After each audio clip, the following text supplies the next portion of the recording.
So Brandon and Heist are talking, and then the Heist claims he needs another finger, which at this point it's given very much sadistic because let me tell you why. I'll tell you why. So he goes.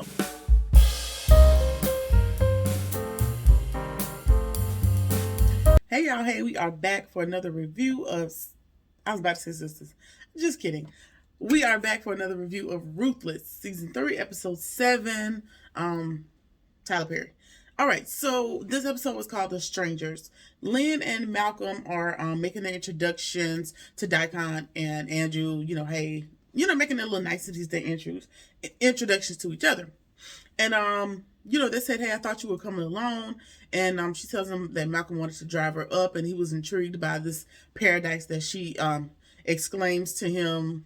Don't know what she sees paradise at, but okay, girl. And this episode will further show you ain't no paradise about the place. Anyway, so she wants him to be there, and so Andrew's like, Daikon and Andrew agree that, hey, you need to go, Malcolm. We ain't prepared for you to be here. You need to go. And so Malcolm's like, okay, we'll leave. And of course, they don't want Lynn to leave because they want to interrogate her, kill her, or whatever they want to do as it relates to Brian.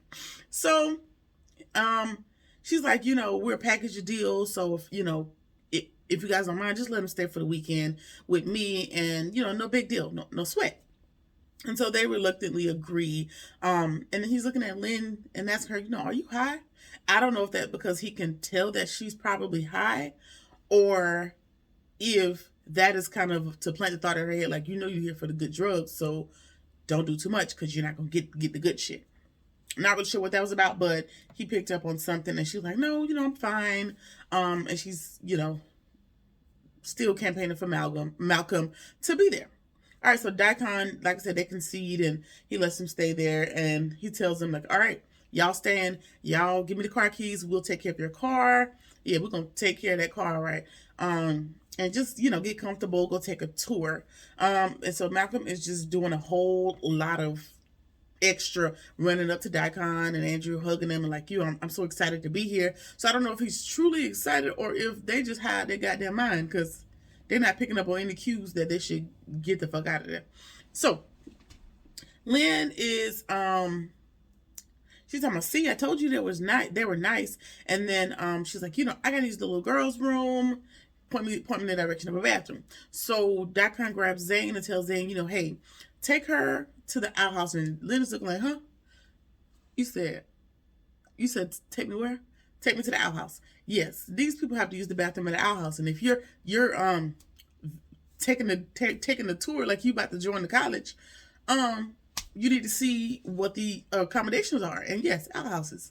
That's what you're going to. It's a glimpse into your future, Lynn. So just, again, you're not picking up on the cues that this is going to be your life soon, or you're gonna be dead. One of the two. Who fucking knows? So she compares their lifestyle to like camping, and so Daikon is kind of getting agitated at that. She asks if she'll be able to see the Heist today, and so Daikon is like, yeah, you gonna see him. He want to see you, so we're gonna make that happen for you, girl. So again, I wasn't able to pick up if Lynn is actually high out of her mind or she's just oblivious. I'm not really sure, but she's gonna find out by the end of this episode that she should have been a little bit more aware of what the hell she had going on. All right, so Andrew asks Malcolm while Lynn is, whisked off to the outhouse. Andrew asks Malcolm, like, why are you here? Of course but of course you have to play the show because Daikon's there. Why are you here? And Malcolm claims he was thinking of joining as well. And Daikon asks him, hey, are you ex-military? Because you got a firm handshake. And he claims, yeah, I was in the Marines. And then Daikon is like, oh, well, you and Andrew have that in common. So this is the third person that Andrew has something in common with. Brian being an FBI agent and Malcolm being a former Marine, and Andrew having already told on his damn self as being ex-Army. So if that ain't enough of a clue as to who the agent is, we're going to get there. So, yeah, Malcolm claims, yeah, Andrew was in the Army, but, we kind of called him cupcakes or whatever, just making fun of Andrew because Andrew can't be a character at this point. He can do or say what he wants.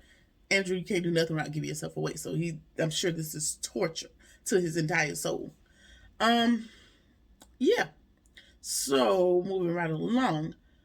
he convinces Daikon to let Andrew show him around, and this is the opportunity that Andrew needs to warn Malcolm, like, I know you're here trying to be petty, but y'all need to get the fuck out of Dodge, right? Of course, Malcolm either high or his ego is too broad. Either way, it's gonna be a problem. So and that kind of look at him like, don't kill him just yet. Just give him the tour. We'll figure it out later. That's that's the nonverbal that Daikon gave Andrew as he's taking Malcolm on this tour. Lynn is getting to the outhouse and she is not amused at all at the living conditions. Zane is in character and she's feeding her the Rakadouchi bull crap. And so now Lynn is kind of coming to her good senses and realizing that this may not be for her.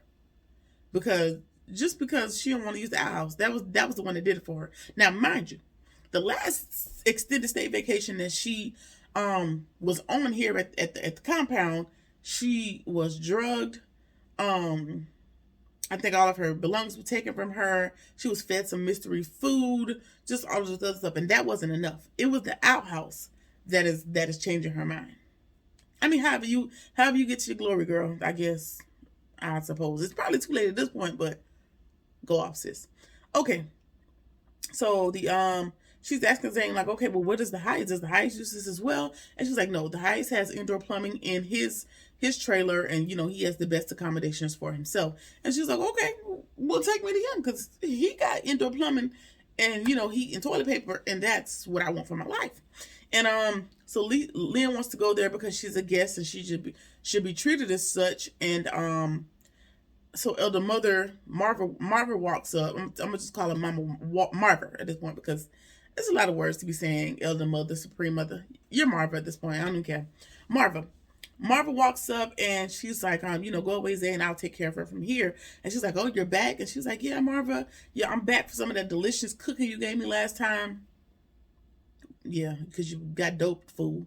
Marva tries to convince her, that the outhouse is fine. You need to, just try it out. It's okay. Things are good here. And she's like, do you want me to make you something to eat? And she's like, yeah, definitely want some of that good food again. And so she decides to try to use the outhouse while Marva holds her purse over in the corner. And I guess she's just trying to convince herself that this is normal and acceptable at this point. All right, so moving right along, Malcolm and Andrew are talking, and he claims he's there to see why Andrew hasn't checked in with Mac, which is going to be his point of contact over at the FBI, if I'm not mistaken. And he claims he's using Lynn to get information and to get access into the Raku way of life. And Andrew tells him, yeah, bullshit, because Mac wouldn't do that because you are our weakest agent on the team, so that makes no sense. I feel like you just kind of here to be petty, and this ain't the time, place, or instance to be petty. So I need you to get Lynn and get the fuck ASAP. I need y'all to go. Like he's telling you without telling you, get out, go away. But you won't be big dog, and it's gonna cost you. So all right, cool, let's go with it. Andrew tells him that he needs to leave. And he just insists on sticking around for the weekend. He claims that whatever it is that Andrew needs to find out for the FBI, he's the one that's going to break the case because Andrew can't seem to get it together as he is not checking in as he's supposed to. Now, while that is a valid point, make that point externally. Make that point outside the gates. Because inside the gates, it's not going to work for you, Broham. I'm just telling you what I know.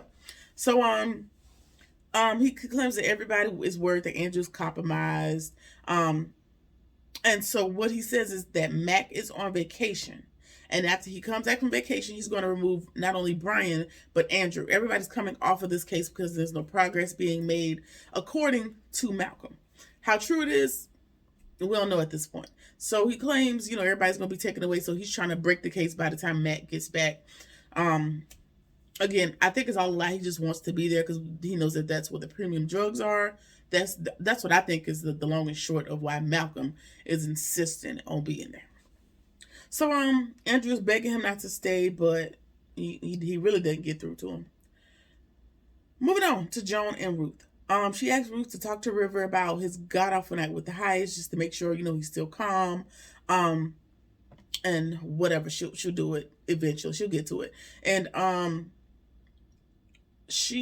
Ruth wants to know, like, what is Marva giving the highest. What exactly because whatever she told her, whatever Marva told Ruth she gave the highest in episodes ago is not what she gave him. There's something else. Something else is not clicking, and and it must have worn off because Ruth is like, okay, if he had a bad night with River, what he was given must have worn off. He's not in a good mood anymore, which means he's given some sort of like mind altering drug, and it's not working. So he's starting to unravel yet again.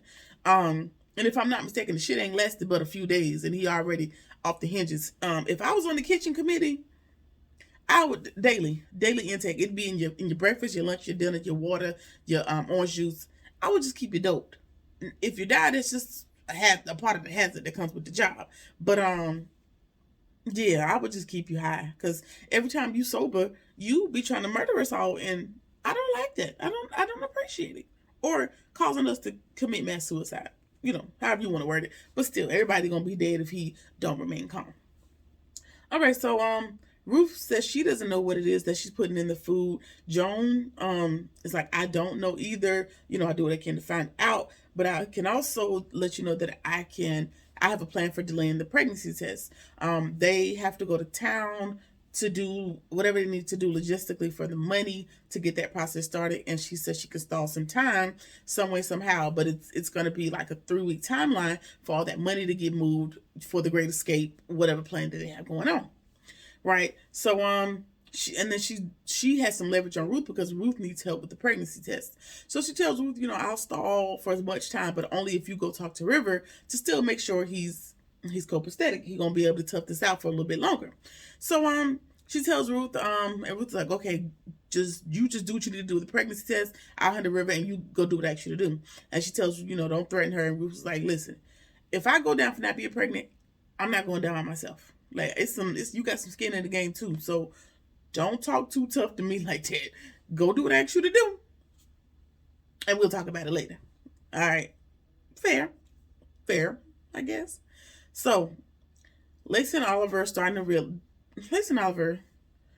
draining. It is giving very much Romeo and Juliet, and I'm sick of it.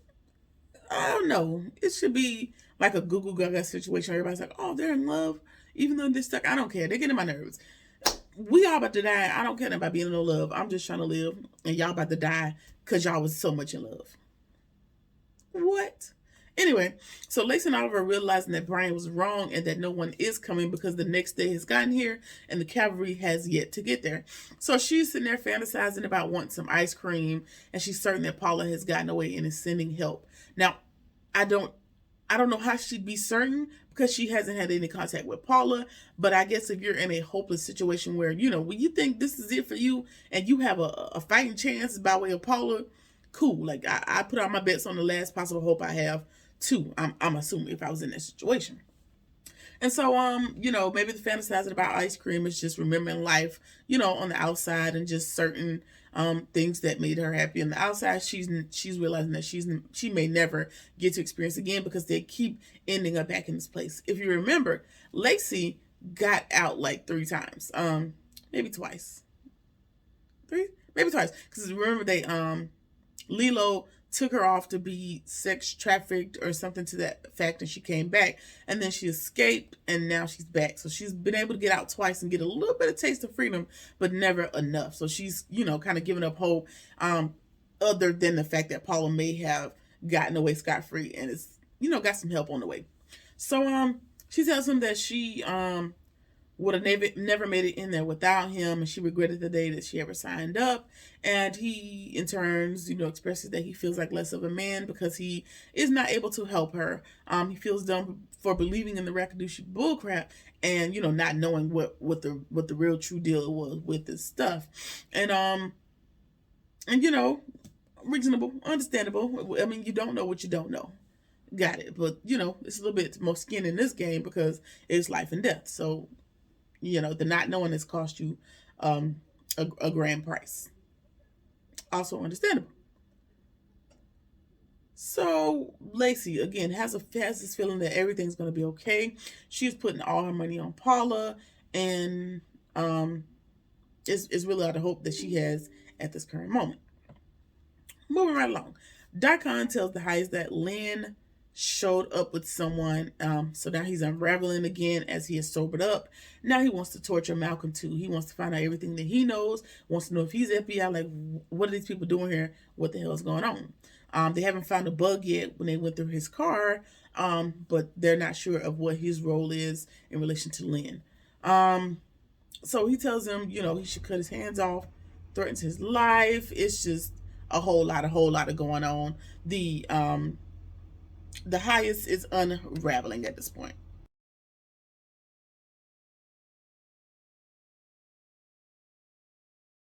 Okay, so the highest is realizing, like, he's going through everything and realizing, like, shit is starting to pile up again, and he is back on the edge. So he tells Daikon to go ahead, send Joan to me and then set up a meeting with the sheriff because I got to figure out what's going on. Okay, moving right along. So Marva reluctantly gives Ruth the heist's food to take to him, and tells her, little snarky little side comments. Oh, you're pregnant with child, or you're glowing. How wonderful. Did you hear about the pregnancy test? We wanted to set an example for the other girls on the camp. And I want you to be a shining example. You just kind of rubbing it in that, she's the reason. Just rubbing it in that she's the reason that the tests are on the way. But, not Joan. Yeah, Joan and Ruth are already ahead of that, trying to come up with a plan. So, it may not even be worthwhile, Marvin. So just let it go, girl. Anyway, moving right along. Ruth brings him his food and asks her where she was last night. And I guess he was so high out of his mind he didn't realize that he told her he wanted to spend the evening with River and not her, or if he thinks she should have the foresight to know, even though I tell you I want to spend the night with River, I really want to spend the night with you, or spend the night with you after River. Like, I don't know what the expectation was. But anyway, he's going to have to handle him like, where were you last night? I wanted to see you. And she was like, well, how was I supposed to know that? You said you wanted to see River. And he's like, don't backtalk me. Don't tell me that if you're going to be my wife, you need to be able to see that what I really wanted and understand. And he tries to shoot her off, and she's just standing there like, but I didn't know. And so he threatens to kill her and accuses her of running off to go see Daikon because why she leaving so fast. Sir, you just, hold on, my brain.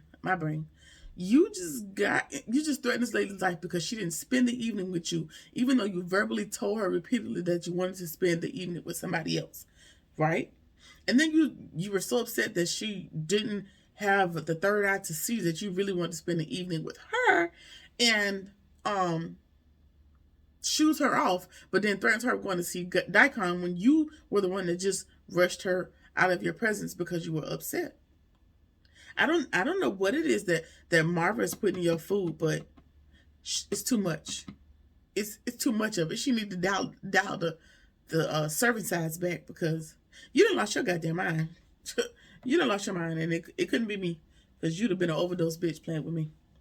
All right. So that kind of goes to Joan and tells her that he wants to know what the plan is that the heist is talking about. She can't do it. She not getting punished for no Daikon, and she was like, listen, I can't tell you. I can't tell you that. He's like, yeah, you're right, but go see what he want. Daikon, what was the one of you asking if you knew for damn sure she couldn't tell you? Leave people alone, stupid, because he getting my nerves also. Anyway, Malcolm is asking about the storage containers and asks Andrew, what's in them. And Andrew's like, I don't care what you ask. I just want you to get out of here. Go while you got a chance. And so Daikon, walks up and he takes over the tour from there. And he exits. So he was like, okay, Andrew didn't tell me. Let me ask Daikon. Daikon, what's in the trailers? Daikon tells him, hey, that's where we punish and torture people. And he's just laughing as if this is some grand joke. This is a wonderful joke. As if you're an FBI agent. So this is my assumption. If you're an FBI agent, they will give you some sort of training, some sort of education or knowledge on how cults work, so that you would know that this ain't a far cry from what could possibly happen within a cult. Because why y'all training is failing all of y'all is what I want to know as an FBI agent. I ain't no agent, but y'all agents. And y'all are making me nervous. But, yeah. Whatever. Okay, so Daikon takes Malcolm over to Marva so she can make him a nice warm meal. And so yeah. All right, so Joan is now with the highest, and she needs internet connection and access to the cell phone in order to finish setting up whatever her part um, in the accounting portion of the plan is. And so he walks away to get dressed. So I'm going to assume at this point this is her opportunity to not only start transferring the funds in as requested by the highest, but to send them off to the dummy account that her and River have created. So one step closer, one step closer to the escape plan. So, move right on. Lynn is just gushing over Marva's food. It is wonderful. It's great. Malcolm, I told you it was good. He introduces himself as Lynn's boyfriend. Um, so Lynn is standing in there talking to Elder Mother while she's preparing their meal. And she's just gushing to Malcolm, telling her, the food is great. Malcolm introduces himself as Lynn's boyfriend. And so not the high, that kind of looking like, I didn't know that. Oh, this your man, huh? Oh, you didn't tell me that. So claims that, the highest wants to see them, but he wants you guys fed first. So she sends them out to the gazebo until she's done cooking. And then Daikon tells them to hit them hard, which we are to assume is, give them a lot of drugs to knock them out. So that is the plan. So Joan and River, she asks about his visit with the highest, not Joan, Ruth and River are talking, and she asks him about his visit to the highest, and he tells her, like he told Joan, like it wasn't fun. It was horrible. Y'all need to hurry up with this plan because I don't know if I'm gonna be able to take too much more of this shit. And Ruth tries to, put back in his mind, like, hey, you only wanted the money. We close to the money. You one step closer. Just tough it out. And she claims, she was just checking on him, and he's not dumb. He knows that Joan sent her to him. So he reassures her that he's fine until he gets his money. I think it's his money, shit might change. And then she lets him know that, while that is fine and well, they're working on another plan, another problem. That problem being, the pregnancy test scandal that Elder Mother Marva has created. And then she asks him, why didn't you tell me that Elder Mother was regulating his medicine? What's the medication? What's going on? And River realized long ago that, he was very different when he was a different person. There were two different people. One person when he ate her cooking, and one person when he did not eat her cooking.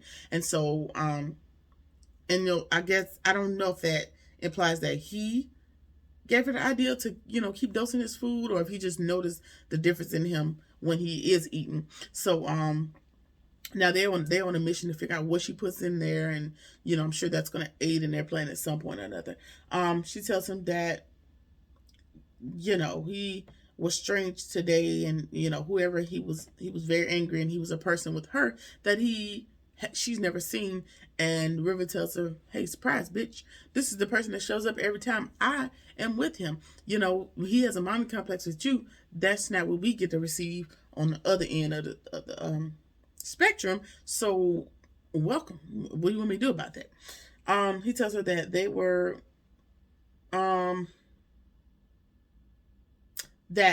so he explains the night to Ruth, and he tells her, everything started out nice. We were having sex, and something just flipped in his head, and he just kind of hog-tied me on the floor, just whooped me, beat me, just all types of foolishness, which I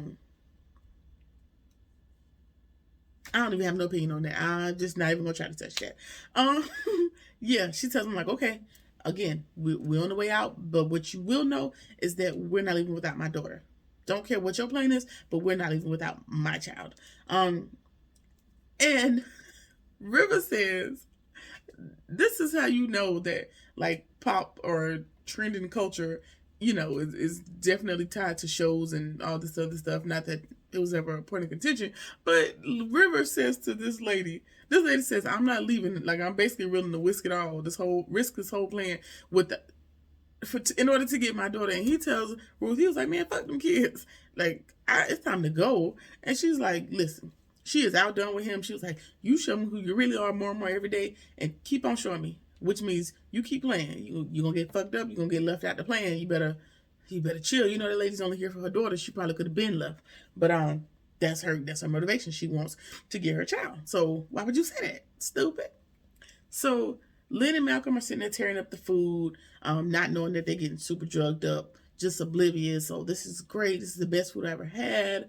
Tells Daikon that it won't be long, and so she tells Marva tells Daikon like, hey, it won't be long until it kicks in. Just give it another minute. Hell, it ain't even been a minute. About 30 seconds later,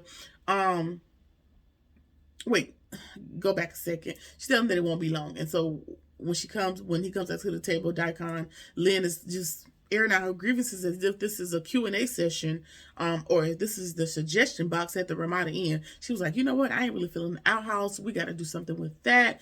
And mid-conversation, Malcolm is having trouble breathing. He is freaked out, and then he just passes out.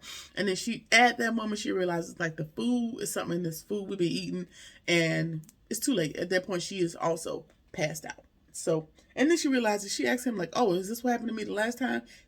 And then passes out. Girl, so it happened to, you know what? I'm going to let you have it. Because maybe, first time you weren't sure, you didn't want to blame nobody, but all right, girl, I'm going to let you live. Anyway, Ruth is in the kitchen trying to figure out what the hell it is that Elder Mother is putting in his food, and whatever she told her last time was a god-awful lie, and you need to tell me. You need to tell me now, and maybe I'll spare you. And it is lithium and Valium. That is what she's putting in his food. She knows that he has a mental illness because Marvin knows he has a mental illness because she is a nurse. And she is also like a medicine woman. And she is like, okay, my job is to help him even if he won't help himself, by way of putting lithium and Valium in this man's food, right? Which is great. It's keeping him calm for short periods of time. It ain't really lasting long. So I don't know if his body's becoming accustomed, because it's only been about a day since the last major outcry, and we are back in the same situation. So I don't know. Maybe we need to up the dosage, honestly. I know how to say reduce quite a few times in the review, but at this point, just take it up. If he overdoses and dies, good riddance. Anyway, claims that she knows him better than Ruth, and yeah. Okay, girl, you can if you want to. And Ruth threatens to tell him, and Elder Mother reminds her, like, you know how secrets go with him. If you tell him something that you knew before him, and you didn't give him the information quickly, he's also going to have a problem with you. So, catch-22. She admits, that's why so we get to the little pissing match again, and she finally tells the truth, like, hey, that's why I ordered the pregnancy test, because I don't like your ass. That's just the short and the long of it. I don't really like you like that. And she'll be quiet once the test comes back positive, but until then, she gonna keep coming for Ruth. And then she tries to add insult to injury and says, you may be his pending wife, but I'm the confidant. I'm his right hand, and he's always gonna value my opinion. Girl, if you want to be that man's wife, just say that. If you want to be the mass murderer's wife, just say that. Because that's what it's given very much. I wish he had chose me to be his wife. Girl, y'all go live happily ever after, I guess. So Brandon and Heist are talking, and then the Heist claims he needs another finger, which at this point it's given very much sadistic, because let me tell you why. I'll tell you why. So he goes on to chop off another one of this man's fingers, and then he again asks him who the other agent is, and he's like, it ain't nobody. He's sticking tough. And Heist wants to ask, what is it, Lynn? He's like, okay, don't worry about it. Since you won't tell me if it is Lynn, we're gonna ask her personally. And so Lynn comes staggering in. She's drunk. She's barely conscious, and he's looking like, oh man, like. He's at a catch-22. Like, do I talk, or do I, let them torture her or kill her or whatever the thing is? So going back to my original sentiment, the Heist cut off another one of this man's finger in order to further question him, knowing his plan all along was to just bring Lynn in and question her. So he just cut the man's head off for no reason, the finger off for no reason. You knew you were bringing Lynn in 5 seconds later. I guess you just did it because you felt like doing it, because you had something to do. Weirdo. Okay, so Brian is still not confirming whether she's the agent or not.